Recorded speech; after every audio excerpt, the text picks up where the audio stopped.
Good night, good evening, and welcome to Mindful Live 457, is it? 457. Thank you for being here. Thank you very much.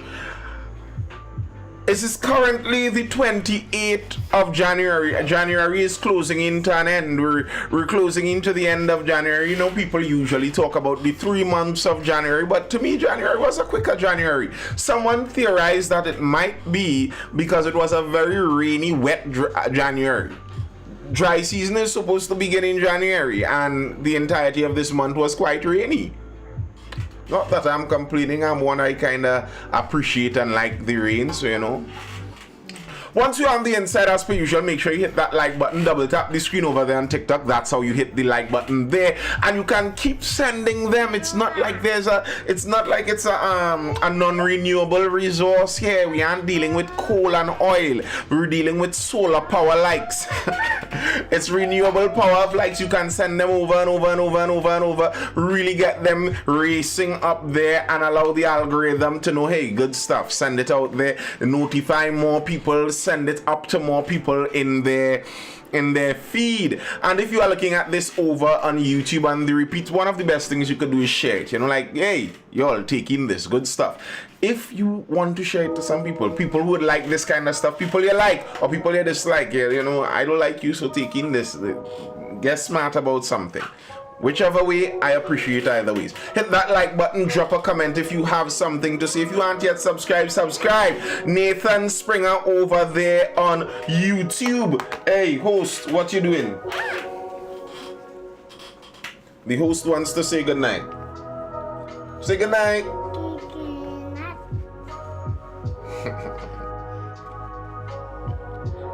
Good night to the people.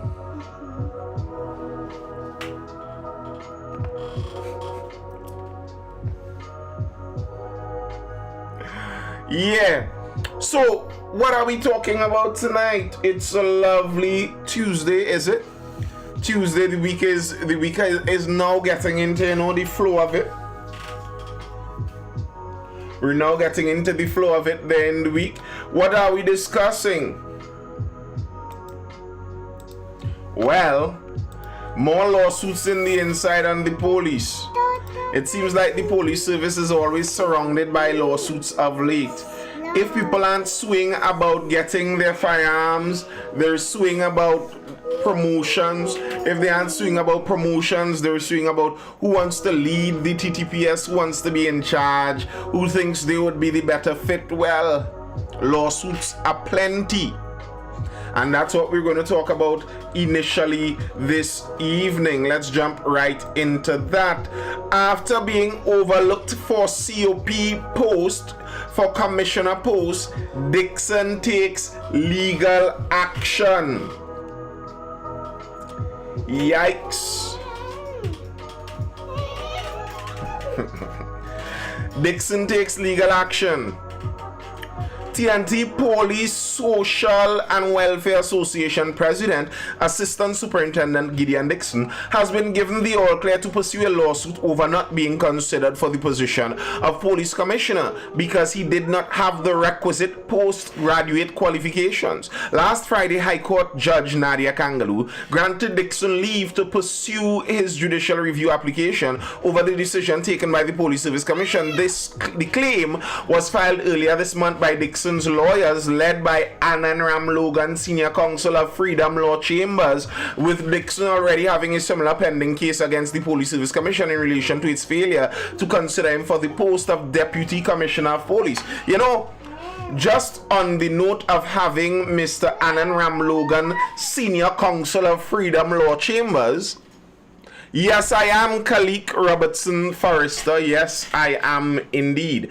Yeah, just by having Mr. Anand Ram Logan as your representative there, to me, that's a signal of the seriousness of someone's intent. Because as far as I could tell of late, Mr. Ram Logan goes right up. He doesn't stop at the High Court. almost all of his cases go straight up to the Privy Council.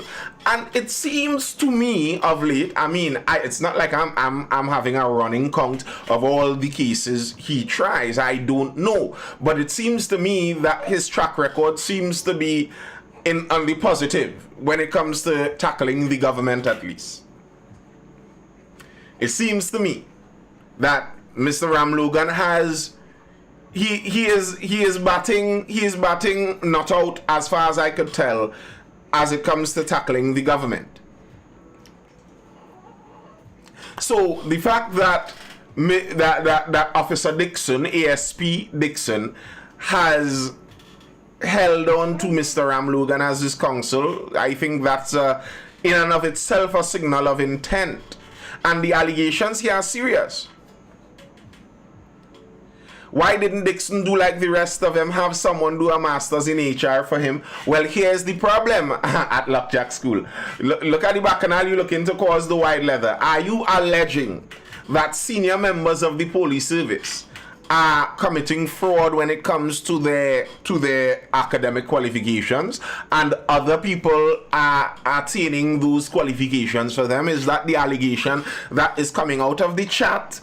A character named White Leather and someone named Johnny Boy inside of the chat. This isn't Nathan Springer. Just a disclaimer, I am not seeing this. These are allegations I am reading from the chat.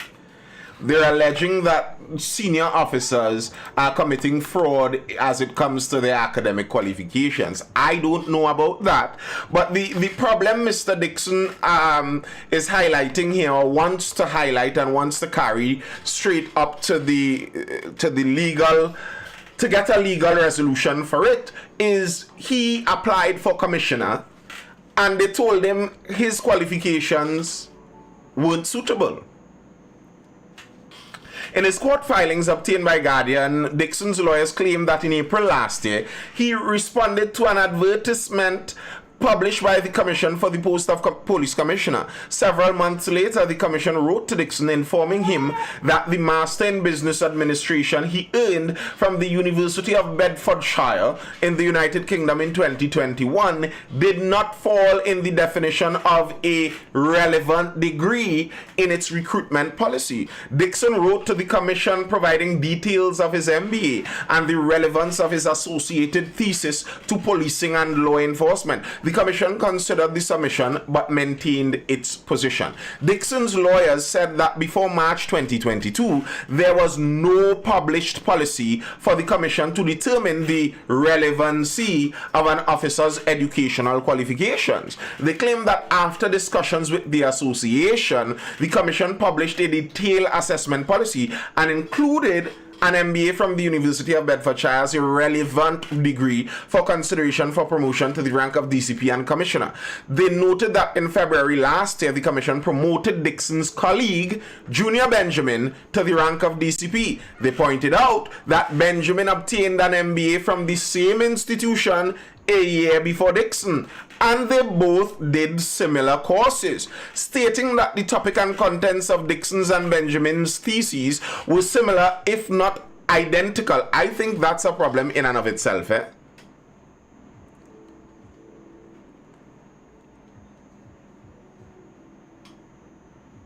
Yes, it was Abu Malik. This is the problem. Listen, if all the facts are actually as are being stated in this article, it seems to me that this might be a very easy case for the man to win. And if the facts are as stated in this article, I think someone made an executive decision to make sure and X him out of the runnings, being okay with paying the consequences literally financially later on, because they would have X'd him out of the commissioner runnings there, and even if he wins the case now, it's not like he can force them to appoint him as commissioner. Whoever made that executive decision to X him out of the running, Johnny Boy, you would have to tell that story all on your own. I don't mind. I'd like to hear the story, but I don't know how much of it I'll repeat just on my own volition, just like that, because I don't know. But yeah, you can tell that story, sir. But yeah, someone who made that call already got him out of the position. Even if he wins the case and he wins some money and he embarrasses the TTPS by making them make a statement or whatever, good night, Stickman, all of that, either way, the commissioner is who the commissioner is, and that's not changing regardless of the lawsuit. Someone got it done nonetheless. And the point he is making is that another person was promoted with the very same degree. But I find it interesting that they basically confessed that both of them had just about the same theses. That might be an investigation for the school to carry on, but in line with what White Leather and Johnny Boy was saying there about how these degrees are going, if both of you all have an identical thesis, I mean, I guess that's not the story. Nathan, we need a foreign commissioner of police. Is too much drama for that job. No locals for 10 years. Well, you know, Abu, you know I am in full 100 agreement with that. I do not mind at all. You can bring them from anywhere. Nearly anywhere bring them, and I think it would be a better thing. If I were to speak just off the cuff, just off of guessing, looking around and estimating what I think Mr. Dixon, Officer Dixon, ASP Dixon, I think he would make a way better commissioner than the commissioner we have right now. If someone were to ask me, and I had a say in the appointment, I would choose Dixon any day, any night, and even on the off days and weekends, I'd have chosen him over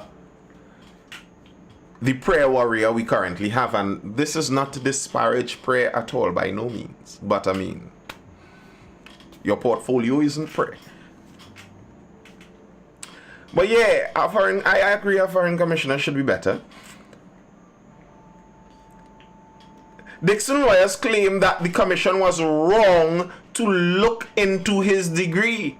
Neither the Constitution nor any other piece of legislation authorizes the commission to fix or determine the minimum conditions or qualifications, they said.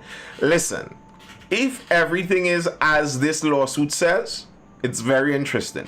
Dixon is also being represented by Jayanti Lakshmidiyal, Robert Abdul Mitchell, Natasha Bisram, and Jared Jagru. Miss Lakshmidiyal, so it seems like he's calling out the big guns for this case. This will be an interesting case. The conclusion will be interesting. Now, I am not sure how much say that will have on anything besides just kind of vindicating Mr. Dixon, because at the end of the day, the commissioner has already been chosen. And when come time to choose the next commissioner, they could make their little underhanded plays as they seem to do all the time, and you can sue after the fact, but they would nonetheless choose who they choose. They would nonetheless choose who they choose. So it's like they're willing to pay someone to make sure they don't end up in the job, basically. It's similar to the Bacchanal with Double G. It seems apparent that there was some kind of malfeasance, some kind of misbehavior, some kind of wrong play going on in the whole business of the merit list and what happened with Mr. Griffith and not choosing him as commissioner again. And there seems to have been some kind of little mischief going on there.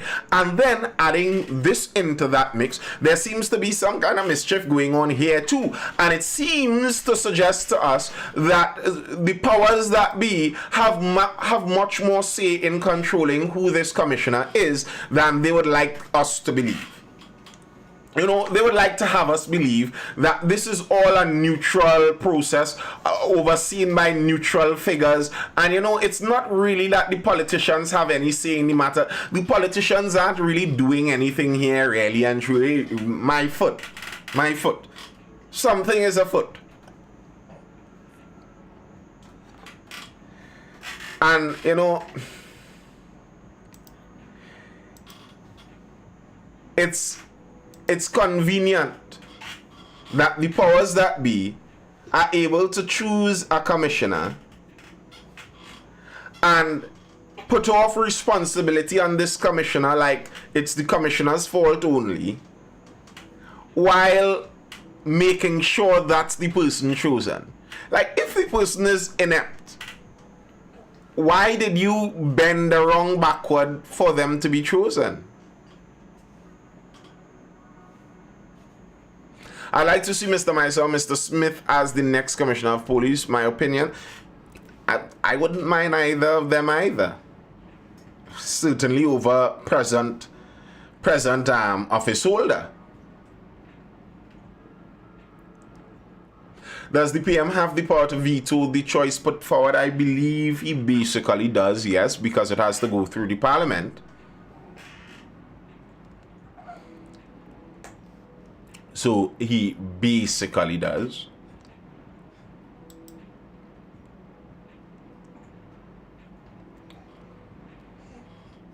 I heard there was a Caribbean Airlines emergency landing on our air bridge between islands.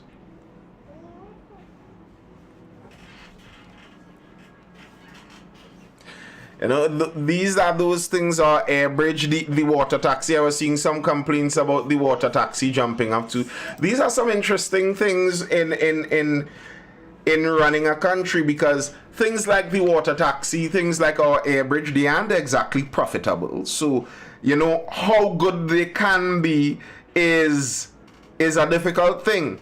People want the water taxi to run more frequently, but if the water taxi is not a profitable venture and it only really has peak customers for 2 hours, 3 hours for the day, 2 hours in the morning, 2 hours in the afternoon, so 4 hours for the day or something like that. How many ships do you want the government to purchase to run that?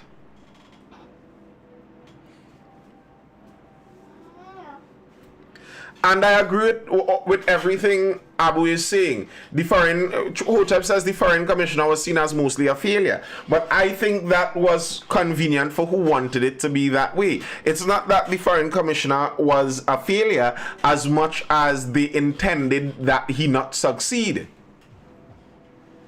What he's saying, Trini Hotep, is that he wanted to streamline the vehicles. For one, let them have one vehicle instead of the chaos of 50 different brands and makes and models of vehicles, so there's no consistent report.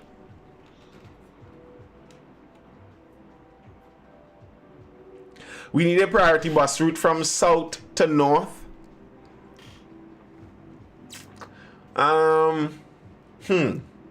Priority bus route.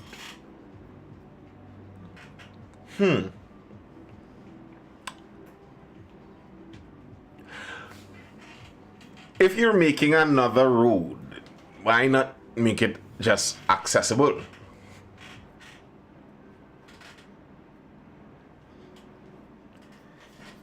Like, I understand the idea of the priority bus route, but I don't know, like,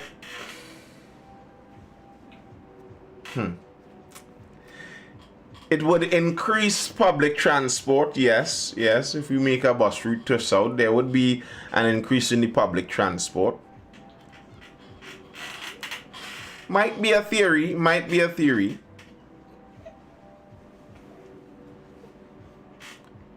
Yeah, that might work.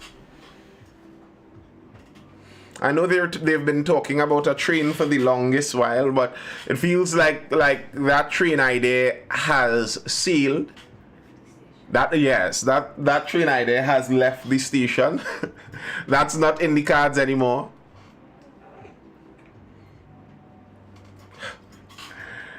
A train would be just about what is needed, though.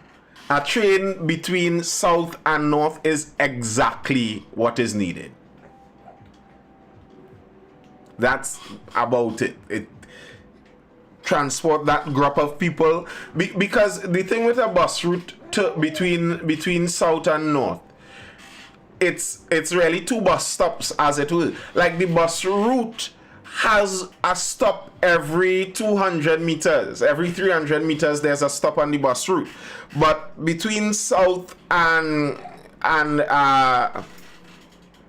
Port of Spain, you're talking very distant stops there. It's not exactly that kind of million stop bus route filled with maxis chugging along kind of thing. If the bus was reliable, regular, and on time, fact. I always say that, Craig. I always say that. I've tried the bus. I was teaching a lessons in the South, and I was, trying to be a nice citizen, and you use the bus, and You cannot plot your day with the bus.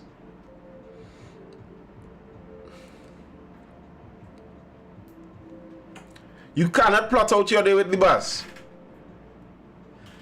The first bus for the day might leave on time. You catch that 5 o'clock bus, they leave at 5 o'clock. But from the moment the buses start running, if you're talking about catching like a 9 o'clock or a 10 o'clock bus, those kind of mid-morning buses, those are for retirees only. People who have nothing to do with their day. You see Tanti who go in from south to meet her sister in Port of Spain, and it nearly don't matter what time she reach. Once she reach, they go bounce up and that kind of thing. Yeah, that's who goes on those 10 o'clock buses. That you can't be planning serious business with your day and be looking at that bus service. Astro says not just PTSD, but I like how the Red Band Maxi work non-stop. Sad to say if the bus service was privatized, it would work. Fact, I am pretty sure about that. You have to go coach, but coach doesn't run on all the times. It doesn't run all the time. If they had a refillable bus car that is easily accessible at every lotto booth, like, it's not even the bus ticket. It's not even the bus ticket. Granted, I agree. The bus ticket is a bit archaic. It is. But I don't think the tickets are the problem. People will get the tickets. They aren't that hard to get. It's just that the service is horrible. Like, here's a simple plan. A map with GPS showing where all the buses are presently. Put up one of those inside of the bus terminal. The government likes to spend money on fancy, flashy things. Great. Buy one big screen, massive screen display, and show that this is where all the buses are.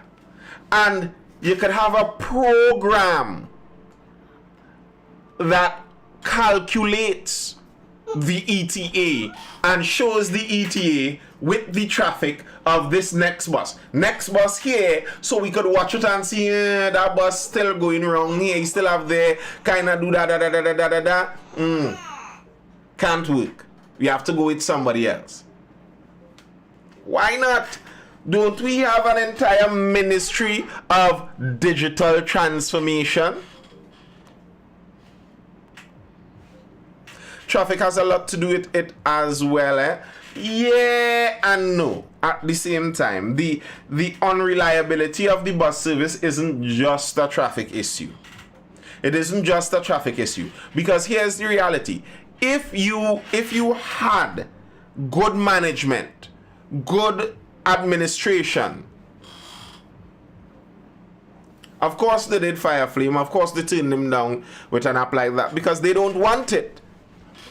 If they have good administration, you are supposed to calculate the traffic into your service. We know what the traffic is. The traffic isn't some surprise and unpredictable every morning. What are we talking about?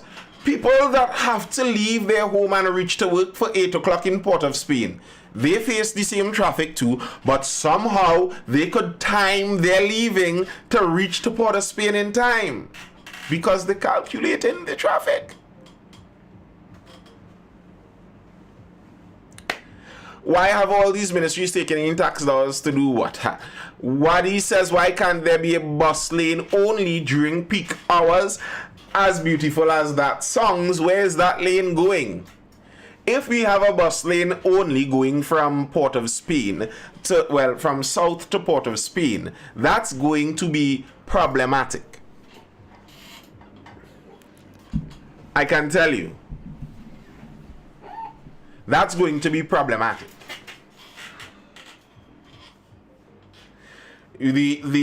Because the other vehicles are going to have to all use what? 2 lanes?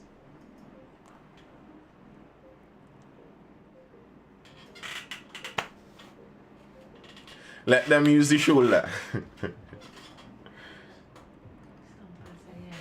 But as I said, the problem isn't the traffic in and of itself. The problem is the unpredictability. Because if I have to go from San Fernando to Port of Spain, I am going to have to face the traffic either way. It's not like I could avoid the traffic. I could face it in my own vehicle or I could face it in the bus. I don't mind facing it in the bus if the bus is predictable.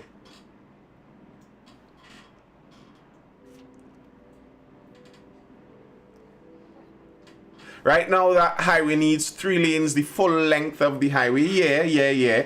It does. But the reality is there's only so much that more lanes on the highway could do.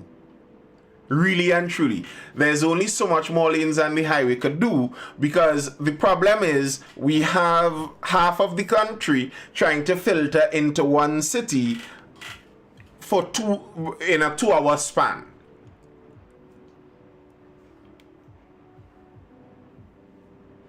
New York City has bus lanes. I don't doubt it. But many of those cities were much better planned, with better foresight, and they are in much larger locations. They don't have the same geographical constraints we do. Part of the problem is there was a lack of planning in a lot of the roads that were built in Trinidad and Tobago. Some of these roads are very narrow. Extremely narrow, and then the residential areas, the commercial areas, the buildings were built up and enclosed the narrow roads to their squeezing them in permanently to their narrow sizes. So now if you want to widen it, you have to take more land as you go out.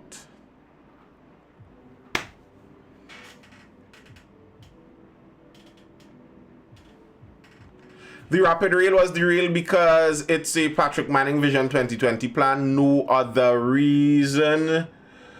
Public servants and poor management is the problem, but I honestly doubt if the buses are provided, people will use them. That's not true, Gush. I think people will use them. Trinidad needs an above-ground rapid railway system.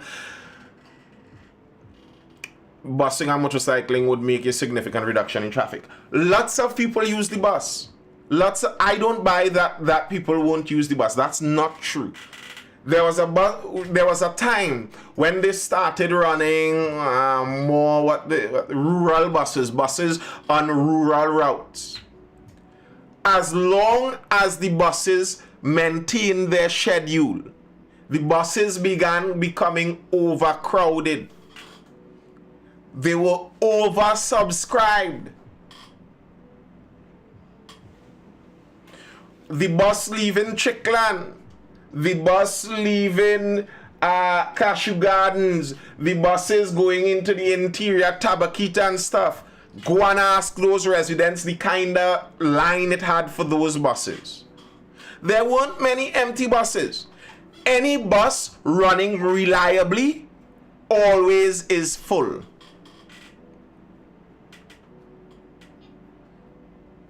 Ship from San Fernando to Port of Spain for people who work Port of Spain. Well, there is the fast ferry system, the ferry between San Fernando and Port of Spain. They have 2 ferries that do that. I wonder how much the car dealers was against the rapid rail system. Marian Guaya was working at one time. That's the best solution. More buses, time for you to I'll vote for you. Buses service not reliable. That's always been the problem. That's the point we were making. The problem with the buses is they aren't reliable. Listen, many of those buses would give you a more comfortable ride than your own car. I am telling you, many of the new buses, it's an executive ride. I am high up off of the road watching down at all of you in the traffic there. The AC blowing cold, the seat plush. It have a lot of room. It have a little shoulder something I could put on my phone. I don't mind that. That's a beautiful ride. To show you the level of many of those buses, they use them as VIP transport when athletes come down. The very same PTSC buses. Those are good buses. People wouldn't mind the buses in and of themselves. I think what causes the non-reliability of the buses, I would guess poor management.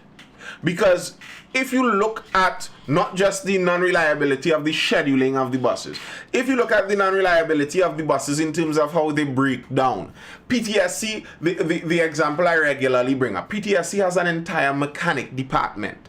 But PTSC has buses that they are unable to fix, that they have to sell for cheap out to the public, and then somebody going to rename it Zion Train or Lion Zion or some kind of something, paint it black and blue, put 3 15-inch speakers in it, lots of mids, and turn the seat sideways and run it as an excursion bus for 30 years, making a profit. But the PTSC mechanics couldn't fix it. Of course, they had no way to know how to fix this. But Harry Paul and them figured out how to fix it and run it and retrofit it with AC too. And they're doing all of this at a profit because they don't have government money to pay them to do it.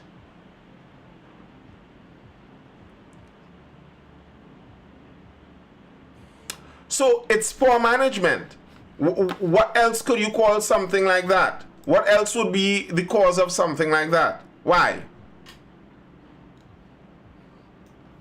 That has to be poor management. That's the only thing I could surmise that to be. We don't hold the government accountable. Yeah, but it's difficult to hold a government accountable. How do we hold the government accountable besides just voting them out for the next group? And then how do we hold the next group accountable, bringing back the other group? It's like, how do we hold them accountable exactly? It's a rock and a hard place kind of situation. What do I do to get my government to make PTSC better? Revolution. Yeah, burn down the road and thing, man. Yeah. If only it worked. If only it worked. We are too aligned with first world countries to not have access to infrastructure, ideas, and management. I don't even need to tell you, the problem isn't ideas and having the ideas at all, you know. The Westminster system being a Ponzi scheme. I think the Westminster system, you see, there's a problem in our system. The problem in our system is that we attempt to protect the public from elected officials getting too much power and doing radical, insane things, which kind of makes the system locked into not being able to do anything useful nearly. All they could do is go in there and tinker a few things and twist a few things, but there's barely anything they could actually change.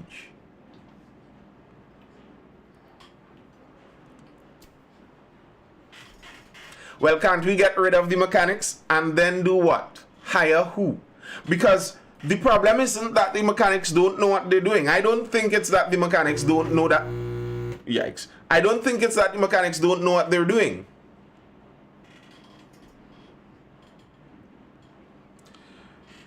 I wouldn't doubt that many of the PTSC mechanics may have private mechanic garages that they run really well.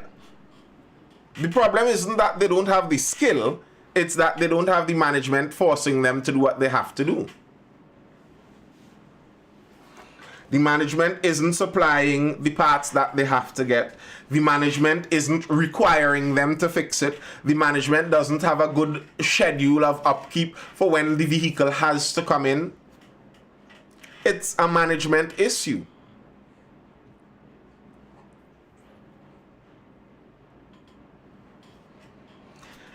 You won't blame the mechanics there, like most organizations. Facts, Crimac, facts. You can't really blame the mechanic. You can fire all of those mechanics, hire a whole new batch of mechanics. If you keep the same management, the same thing is going to happen. There are places that have a reliable system. Yes, there are. We need a dictator, apparently. I'm not sure about that. I'm not sure about that. Talking about dictator and how things could be unfair. Let me jump into some soca talk. I see Benjai came out and they made an article out of this. Let's talk soca. Benjai complains of soca blacklist. It feels like every year you see somebody come out and complain about this. Just about every year somebody complains about this. Soca artist Rodney Benjai LeBlanc has expressed outrage over what he labeled the rationing, suppressing, and holding back of certain artists' music by disc jockeys. In a 19-minute post on Facebook Live on Thursday, LeBlanc spoke about DJs being selective in their playing of certain songs over others and bad-talking artists. Up to Monday evening, LeBlanc's post was viewed over 90,000 times. Listen to me, artists. Or I don't want to talk because I know a lot of artists fear that if they talk about certain things, men will come out and blacklist them. I don't care if you'll blacklist me. I am a black man already. I am on the blacklist and I was born on the blacklist. I just want to pull up on everybody's socks, LeBlanc said. He said that a DJ was asked in an interview about certain songs lacking airplay and he did not agree with the DJ's response. LeBlanc also criticized some radio DJs' performances on the radio, saying some of them do not talk intelligent. They sound like empty vessels.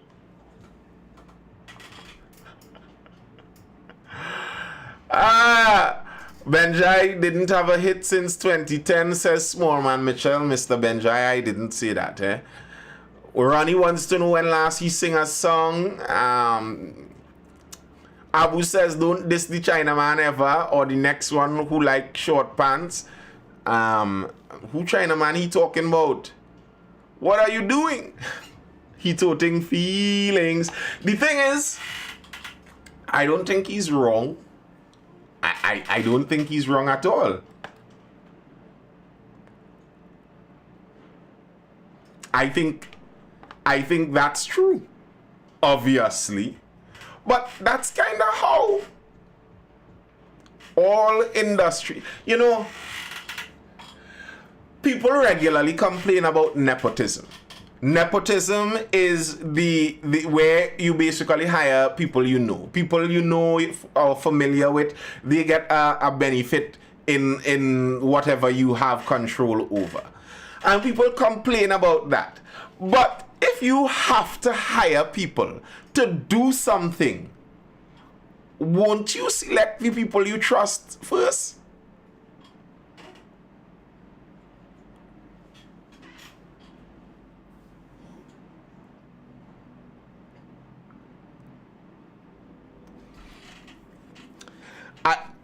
Chinaman could literally make or break a soca artist. Fact. And it's not just soca. That's the reality in nearly every music. All music, there are gatekeepers who could make it happen and gatekeepers who could shut it down.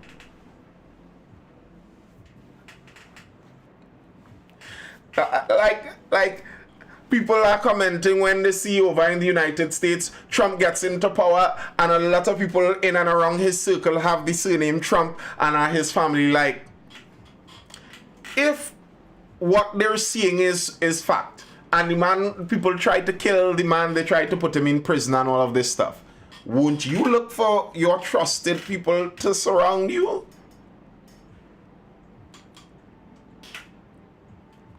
So, I mean, yes, I agree. I have no doubt that there's a mafia, there's a blacklist, there are people that the DJs will play more and people that the DJs will play less. But Do you expect the DJs?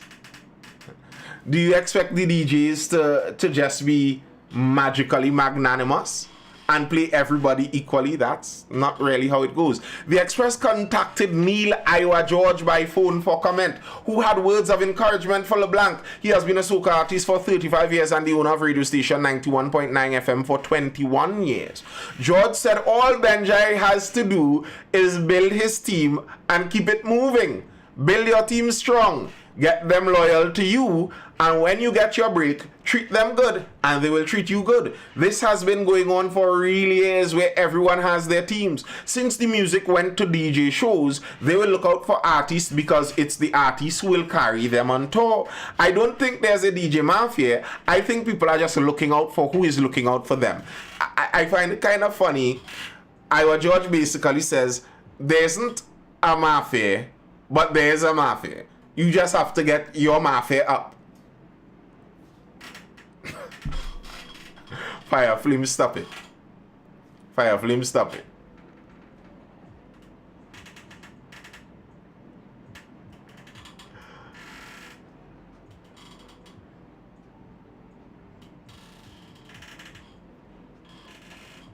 Oh, please, your song have to be hot to play simple. Of course, there's politics involved, and he should know. Your song don't have to be hot to play. That is not true. Because there are many songs that ain't hot a bit, and they are forced on us. So, that's not true. What is true, though, is you can't force the world to be how you want it to be. Yo, DJ Mickey. Ha, ha. Interesting guy to be in with the topic, eh? You can't force the world to be how you want it to be. You have to make it happen for you. You can't go and force the DJs to like you if they don't know you. Of course, they're going to know people. And from the DJ's perspective, you must understand, they're probably getting people, especially if you're talking soca and carnival. From the time September, October reach, their inboxes starting to get filled. Everybody wants their song played. And then there's a management side that wants a certain slice of the pie, and then there are people with money who are managers of certain artists. So if you are an artist under a certain management team, that management team already has a relationship here, and they're putting a squeeze here. Remember, just as Iowa George says, these DJs want to go on tour. They want to go on tour. So if this is an artist that is going to make a European tour, and next year when they're making that European tour, they're going to need a DJ to go with them. Well, I'm going to play all of their music now, so I put myself in the good book. So when they're carrying somebody on the European tour, they think of me.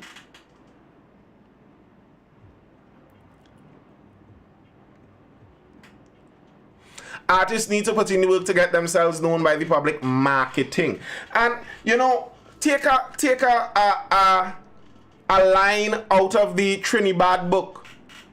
Trinidad, and this is why I roll my eyes when people talk about banning Trinidad from the radios. Trinidad was not promoted, did not become popular from the radio.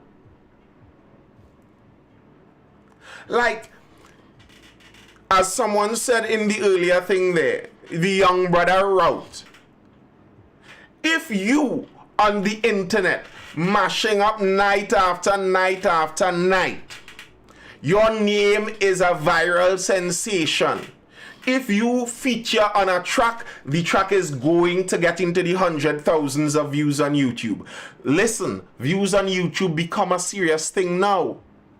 If you on a track can assure 500,000 YouTube views, you are unstoppable already. That's what you need to do.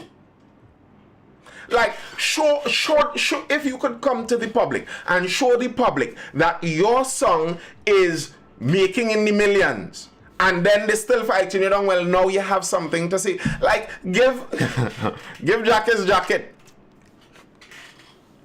Trinidad Killer uses that kind of technique. Now, sometimes he begs and cries a bit much on it, but that's the idea. I am looking to bypass you all and get famous on the outside here and then use my outside fame to squeeze on you. I think the technique that Mr. Benja is attempting to use here is the Calypsonians of old. Trinidad Calypso tent, Kaiso extravaganza.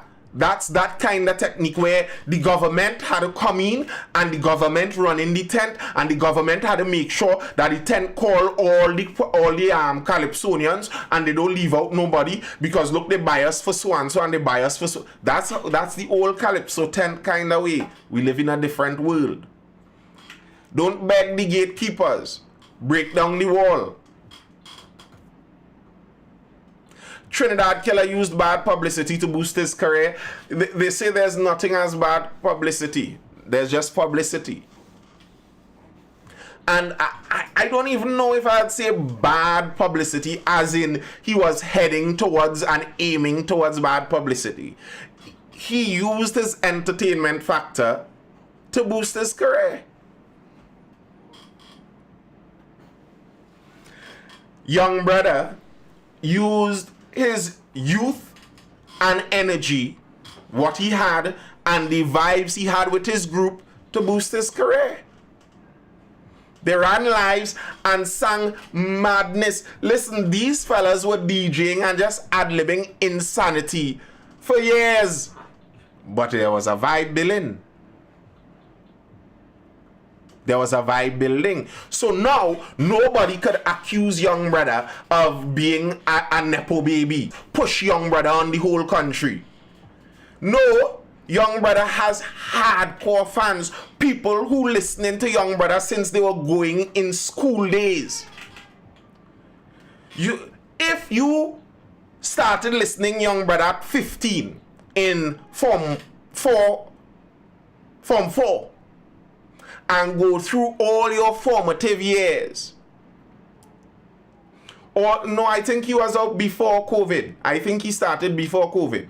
I'm pretty sure he started before COVID. And all through your formative years, you have 6 years of young brother under your belt. You understand?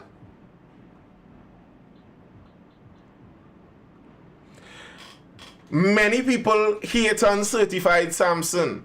I was seeing some foolish political bacchanal they were trying to make on him and his ice cream store and all of that and politics and. But many people hate on Certified. But the man been grinding for years. Not begging to get on the TV, but grinding.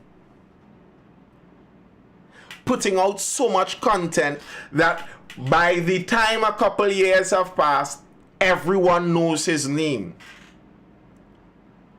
Nothing as far as I know happened to the ice cream store, but some people were attempting to allege that it was owned by someone else and all that kind of nonsense. So the Hiha man is the only man could take break and come back without a problem. Well, listen, the Hiha man, again, Hiha man grinding since he's a little boy. Since he's a little boy. That is real grinding he put in.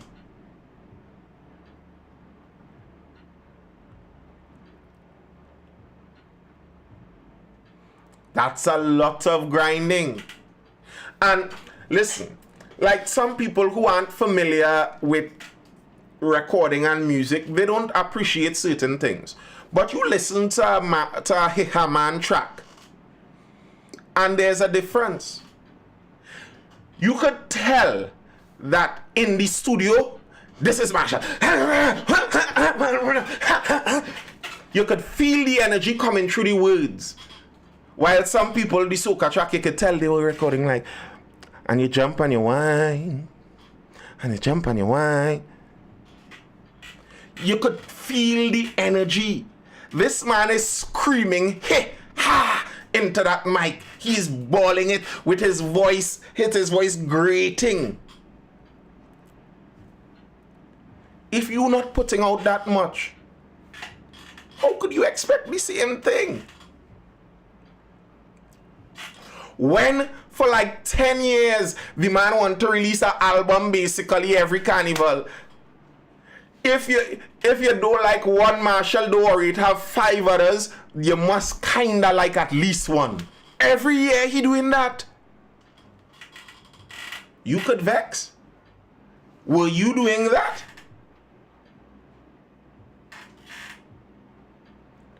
When he made it his business to go on tour with every one of those kind of fringe Caribbean or Latino famous artists. Remember, he has Mr. Worldwide tour under his belt. So, like, I agree there is a mafia. 100% there is a mafia. No doubt. But I think you could outgrind the mafia still. Good night, sweet Douglas. I think you could outgrind the mafia.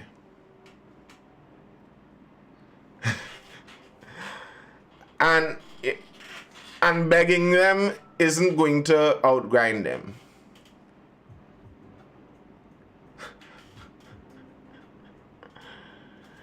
Obviously, he's a great performer, if not the best. Few people are as good.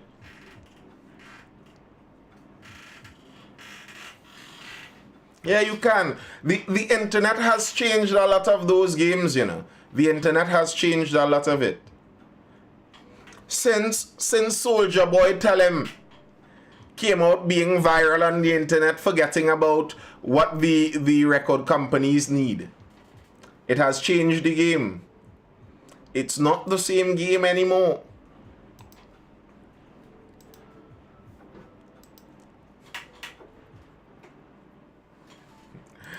Let me go into some drugs. Let me talk about some drugs here. An interesting couple stories we're going to run through on this. Form 3 student found with marijuana at Maruga Secondary. A 15-year-old schoolboy has been charged with possession of marijuana for the purpose of trafficking after 2.3 grams of the substance were found in his pocket while he was at Maruga Secondary School. According to the police report, around 10 a.m. yesterday, Police Corporal, who was on duty at the school as a safety officer, searched the Form 3 student and discovered the marijuana in the back pocket of his school pants. The school's principal and the boy's grandmother were notified. He was suspended from school for 7 days. The boy was then taken to the Maruga police station and formally charged. Several interesting things before I go on to the other stories that makes this even more interesting. 1, 2.3 grams for trafficking. Trafficking to who? The ants? Who trafficking 2.3? 1. 2. It's interesting who they had to contact. His grandmother. It's at a school no, I'm not saying that he shouldn't be in trouble. I'm talking about the charge itself for trafficking. And I understand it's at a school. I understand that. Also interesting that the person contacted was his grandmother.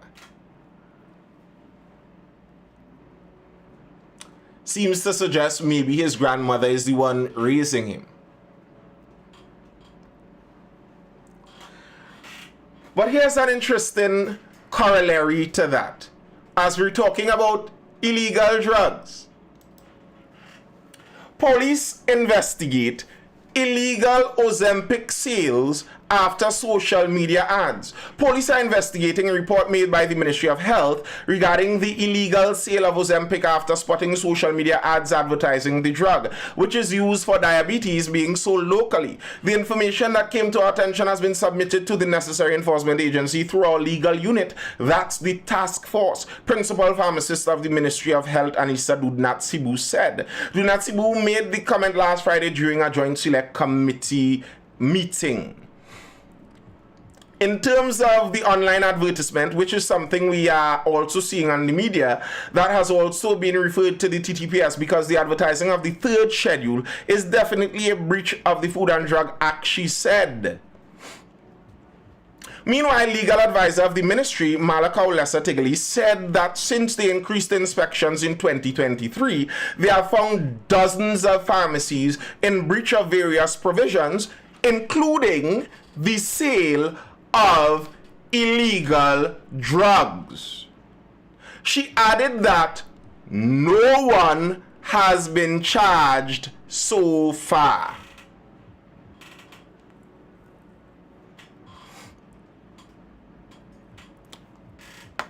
So it's just interesting, I just found it interesting reading these articles that a schoolboy with 2.3 grams of grass, granted it's on a school compound, granted, but he's immediately charged. How are pharmacies selling illegal drugs and there have been no charges laid?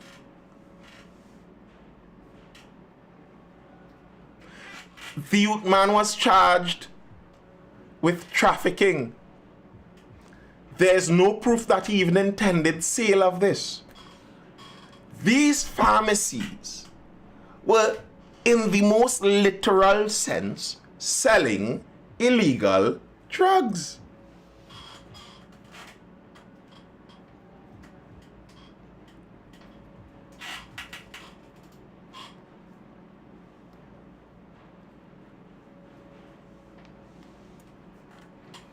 They have two different laws. Interesting, isn't it? Interesting, isn't it? So, the lesson in that seems to be, if you want to get into the drug business, the illegal drug business, go big. Don't look for 2.3 grams here and there. Go big. Ronnie, I will never forget that story. A container filled with chicken and drugs. Businessman said the chicken is mine. I don't know where the drugs come from. And they said, makes sense to us. Take the chicken and carry on, sir.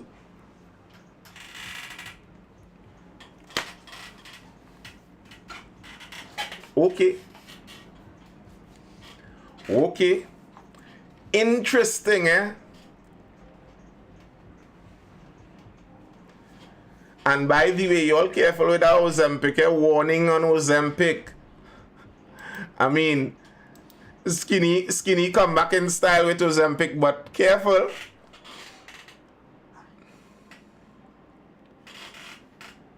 Careful with that Ozempic, people.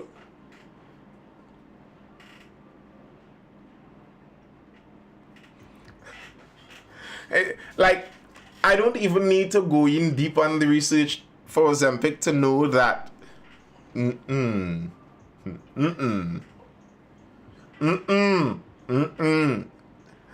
if you're taking a pill and it's making you lose weight, something is going on in there.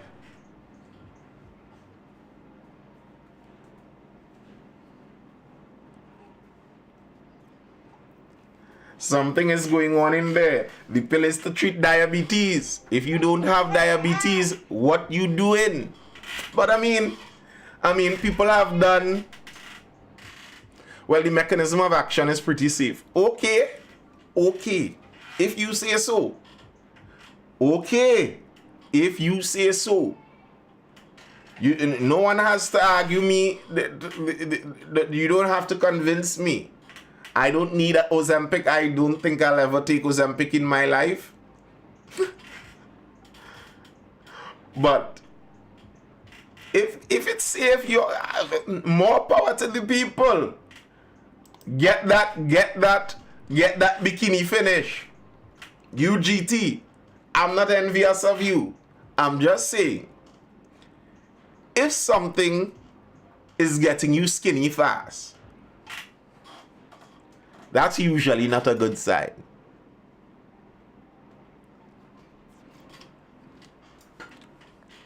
All right, and let me jump in one last article before we look to bust out.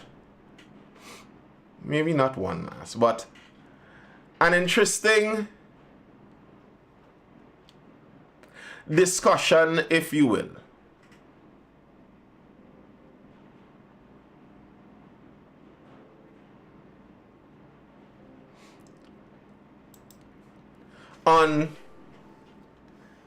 I remember, was it yesterday I was talking about that, the heat map in the difference in morality and style of thinking between liberal-minded people and more conservative-minded people. And the more liberal-minded someone is, they generally care for people and things further outside of their circles than those inside. So they may care for inanimate objects, animals, trees, plants, more than their brother or their sister, the more liberal-minded person. While the more conservative-minded people, this was a study done, the more conservative-minded people care more for their inner circle first.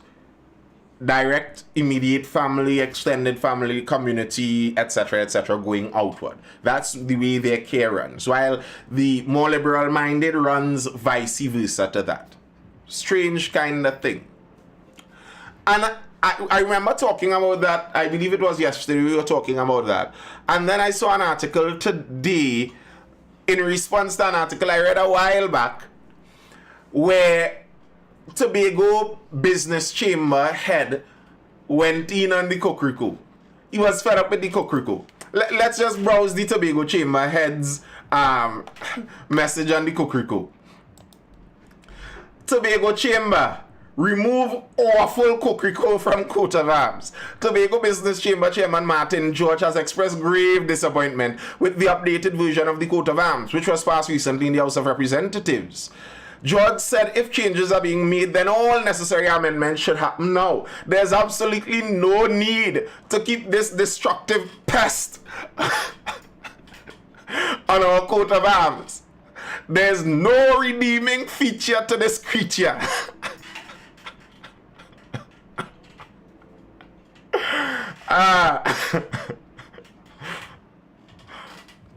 We of the Tobago Business Chamber wish to express our great disappointment that our Prime Minister, who is from Tobago, did not see it fit to also make an important change to the coat of arms. Since we are doing changes to the coat of arms, we might as well do so now. This awful, and I make no apologies for saying so, unacceptable bird called the Kokriko that graces our coat of arms and which is designated as the bird of Tobago. It is an awful creature.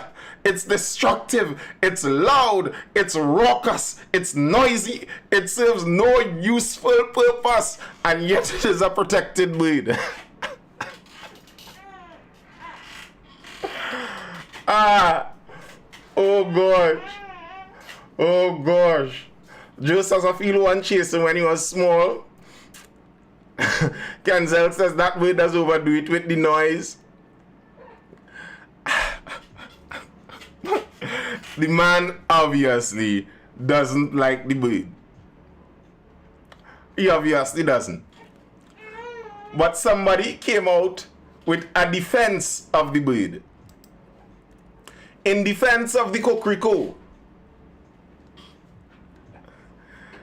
In responding to Mr. Martin George, who commented in the Express of Thursday, But and in which he bad talk the unique cockrico bird, a proud, determined bird, which George most condescendingly labeled a pest. And in this article, I will DJ Mickey. In this article, you see how the liberal mind thinks. The liberal mind sees someone insult a bird and they feel compassion for this bird. Like, it's unfair to the bird. Like, it hurt the bird's feelings. Listen, a proud, determined bird? Since when birds could be proud? Or like, what do you mean by proud and determined? We talking about a bird here.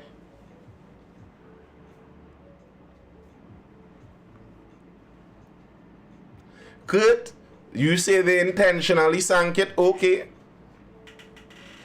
A proud, determined bird, which George most condescendingly labeled a pest.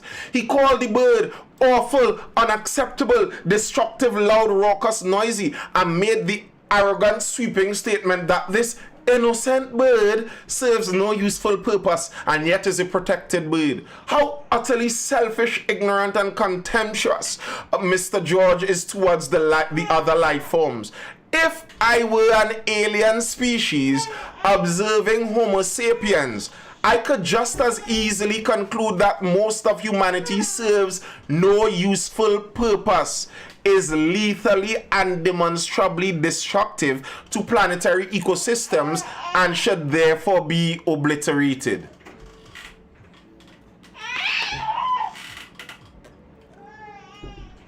It's only from that liberal style mind has concern about things from the furthest outside circle first. Can a statement like this come? Where you compare humanity to a bird.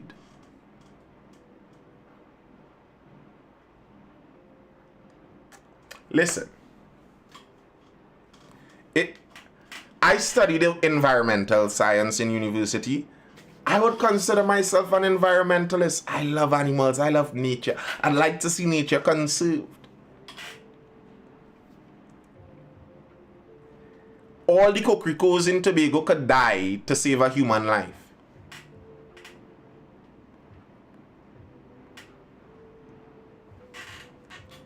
Like, later, small man Mitchell, like, humanity is what it's for. If there are no humans here, there's nobody to even know that the cocorico exists. The whole thing makes no point, no sense. Sir, you don't have a suitable name to join. And talking is on a Thursday.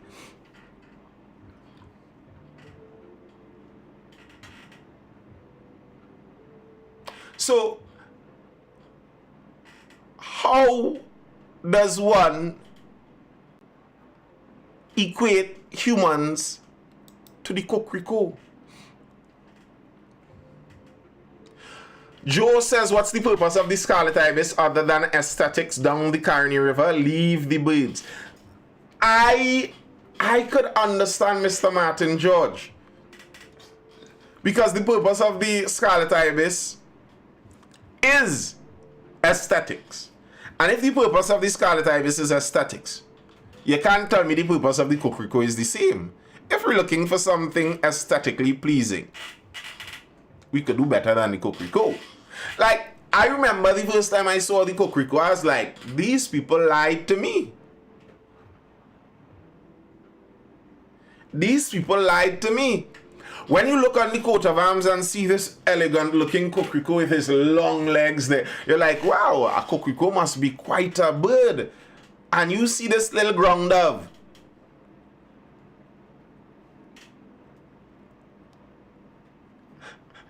No, sir, that's not why I denied your input. That's not why I denied your input. The day that we have the people come up is really Thursday. where else have them as in the Kokriko? Is it that the Kokriko is indigenous and native to only Tobago? If that's the case, that might be understandable, but I don't think that's the case.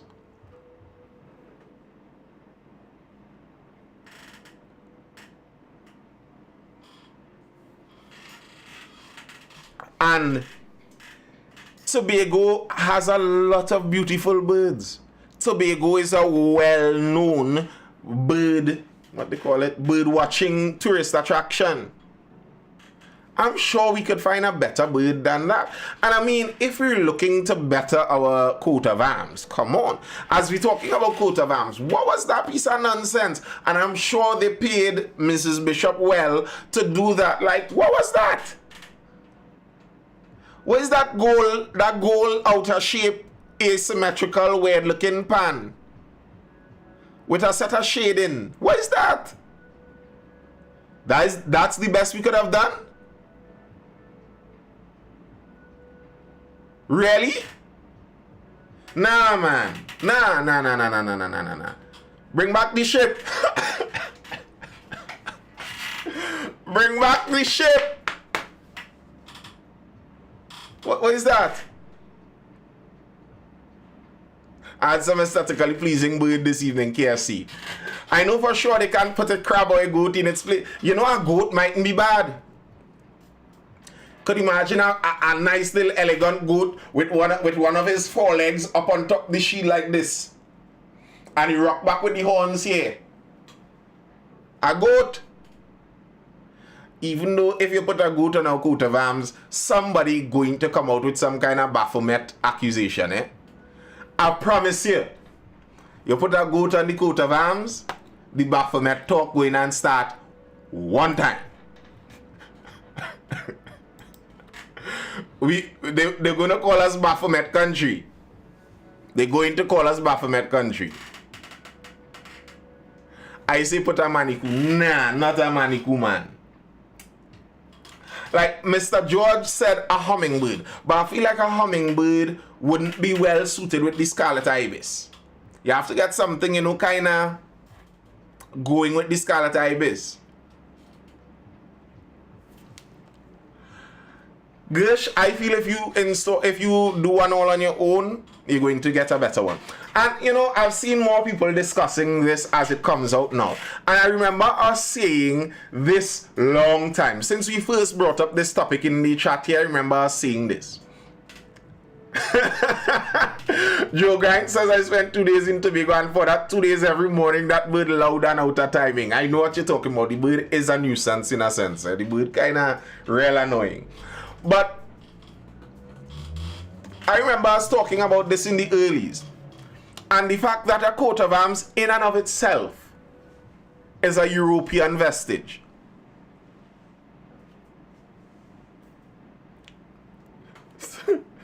So with the word name you'll get blocked. Go and open your own live and talk if you want to elevate everyone to that level. Yeah. The coat of arms in and of itself is a European vestige. It was created by Europe and passed on to the colonies from Europe. So, if you're trying to decolonize the coat of arms, then you don't want a coat of arms. It's like trying to take the fresh out of shrimp. If you don't want fresh, you don't want shrimp. Like those vegetarians that want to eat vegan meat. It's a square circle. You can't get vegan meat unless you're eating a vegan animal. Then, well, I mean, it might be vegan meat. But it doesn't work that way. Because I hear people now talking about the helmet at the top. The helmet at the top is still reckoning back to that era. The shield in and of itself is still reckoning back to that era. Everything would. Everything would harken back to that era because that's where it came from. To me, it's similar like when we had the complaints about the highest awarding Trinidad being the Trinity Cross and its religious connotation. While Trinidad is named after the Trinity, which has a religious connotation in and of itself.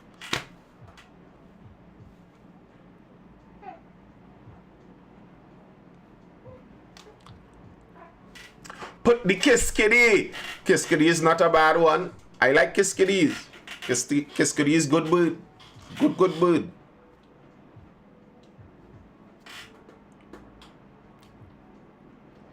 They need to leave it just how it is. In my book, my opinion is leave it as it is. If you want something not colonial, develop a whole new Trinidad insignia. Develop some new Trinidad insignia and see if it would take over.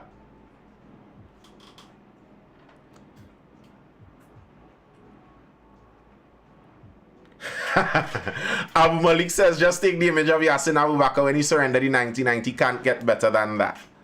And you see, like, to me, even as you're saying that, Abu Malik, and I know it's a bit tongue-in-cheek, but even as you're saying that, although that could be seen in a way as a blip on our country's history, it's still our country's history. Like, I've seen people really up in nuts regularly every now and again when you see how many places are named after Picton. Picton being a horrible human being. Yes, but it is our history. It is. And it doesn't make good sense, at least not to me, to attempt to erase that history. That is in the canon of how Trinidad was formed. That's why that is there. Trinidad and Tobago was not formed because a steel pan started beating. Trinidad and Tobago, as its modern identity, was formed because the Nina, Pinta, and Santa Maria came across. That is why.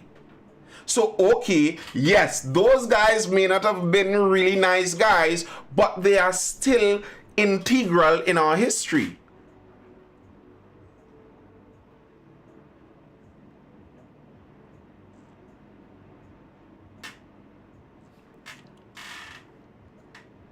We pick and choose history, the fake woke people are always at it. Yep. Through a national competition and let all primary and secondary school child in designing new insignia. I am all for that. I am Afro-Trini because of colonialism and Trinidadian because of colonialism. Facts. Facts, Trini Hotep. And Craig, I am 100% for that. 100%. A national competition, let the young people do it. Even if you want to have those old heads inside there saying which is the right one, let them judge the competition. Let them judge. Fine. Okay, you are the judge. But let the young people come up with something. And I think we'd certainly get something better than a bronze outer shape pan. Certainly better than that. And maybe if we're looking for a brand new insignia, maybe some young person who is already swirled in Trini culture may have a better imagination of what a unified, blended together Trinidadian insignia may look like. Maybe you don't want a 70-year-old person who has remembrance of Trinidad as the entity it was in colonial years to try and make a new Trini insignia. Maybe you want that from the young minds. Like something I've looked at, especially as being a teacher and watching the younger generation. Listen, there's nearly no pure anything in this younger generation. Y'all ever taking these school children these days? Everybody is some kind of mix. That says something about Trinidad as we're going on. The douglarization is happening. And if we are now having that more melting pot generation coming down afterwards, I think leaving it to them to design that may actually be a wiser thing.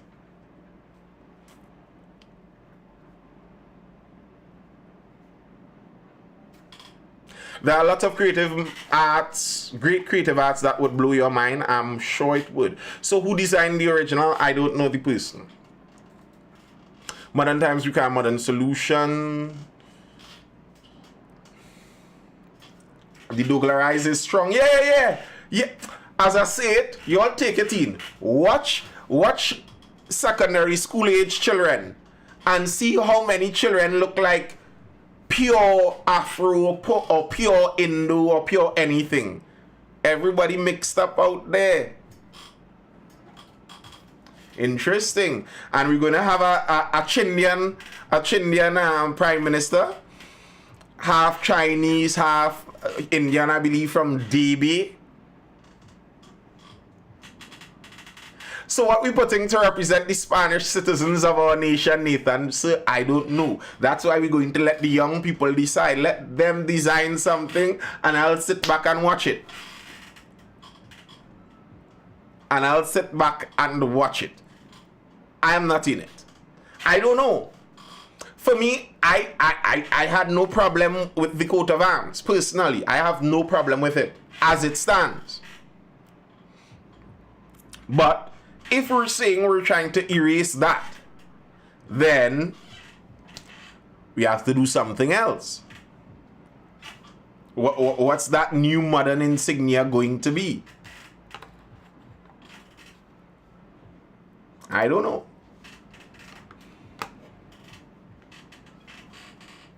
I can't say. I honestly don't know.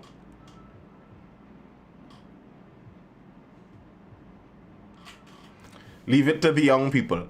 Go ask the AI. I wonder if I ask AI to design. I wonder. Let me see. Let me see if I pull up some AI. Which one would give me... would you do that for me?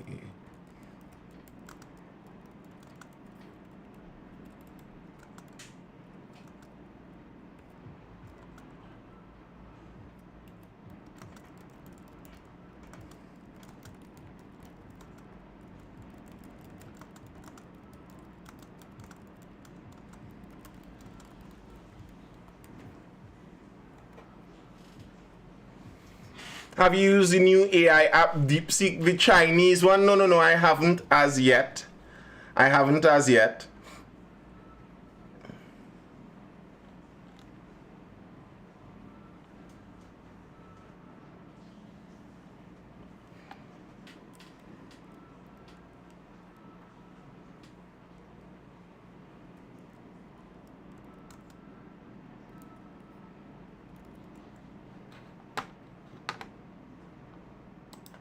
Dog, you're going to have to release yourselves from calling these people Spanish. Who people Spanish? The steel pan could have been the highest national award and leave the coat of arms as is. Maybe. It is crazy what it can do. Try it. Would love to hear your take on it. DeepSeeker does give way too much information. My gosh. Conclusion. I haven't tried it yet. I'll go digging up on it. I'll go digging up on it probably tonight. Because when I start digging and experimenting on these AIs, I get lost in it because they are very interesting. They have some really interesting stuff there on what they can do.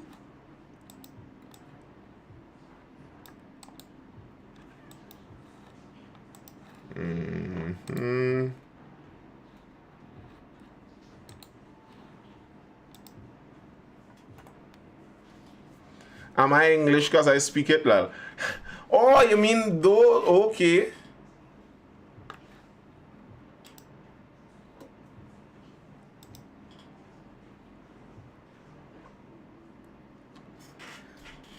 Oh gosh. Trying to get this AI to create an image, but I know I need to sign in and all of this. I asked DeepSeek how to revitalize our energy industry, and what did they say? What did they say when you asked them?